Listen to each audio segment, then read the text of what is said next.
एक राजा था, उसे वृक्षों से बहुत प्यार था। वह हर साल अपने राज्य की खाली जमीन पर वृक्ष लगवाया करता था। राजा अपनी प्रजा से कहता था कि जंगल के पेड़ों से पशुओं की रक्षा होती है।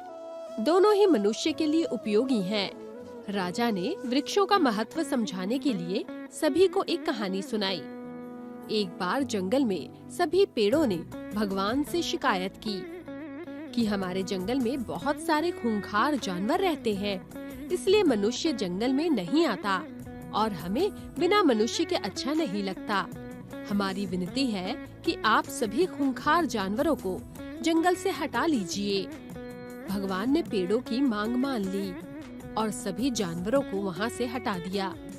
अब मनुष्य बेधड़क जंगल में आते और खूब पेड़ काटते। पेड़ बहुत घबराए। उन्होंने फिर भगवान को पुकारा। वह कहा, जंगली जानवरों को वापस कीजिए ताकि हम सुरक्षित रहें। वापस आने पर जंगली जानवरों ने भगवान से पेड़ों की शिकायत की कि हम पेड़ों के कारण दौड़ नहीं पाते। जब शिकारी आते हैं तब पेड़ हमारी तेजी से भागने में अड़चन डालते हैं। आप सभी पेड़ हटा लीजिए। भगवान ने सभी पेड़ हटा लिए। अब शिकारियों को और भी आसानी हो गई। वे अब आराम से जानवरों को मारते।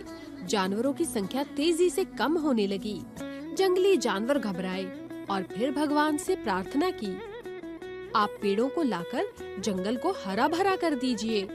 भगवान ने फिर पशुओं की विनती सुनी और जंगल को हरा भरा कर दिया। वह कहा कि पृथ्वी की शोभा वृक्षों और जानवरों दोनों से है। दोनों एक दूसरे के रक्षक हैं। राजा लोगों को पेड़ों का महत्व बताने के लिए अक्सर यह कहानी सुनाते। उसके बाद भी एक दिन किसान ने एक पेड़ काट डाला। राजा को बहुत दुख हुआ। उन्होंने उस किसान को बुलाकर दंड सुनाया कि तुम्हें हमारे राज्य की सीमा पर बने तालाब के पास हर साल 10 पेड़ लगाने हैं और यह कार्य 10 वर्ष तक जारी रखना होगा और लगातार पेड़ों की देखभाल करनी होगी। राजा के इस न्याय की सभी ने खूब प्रशंसा की और जय जयकार की।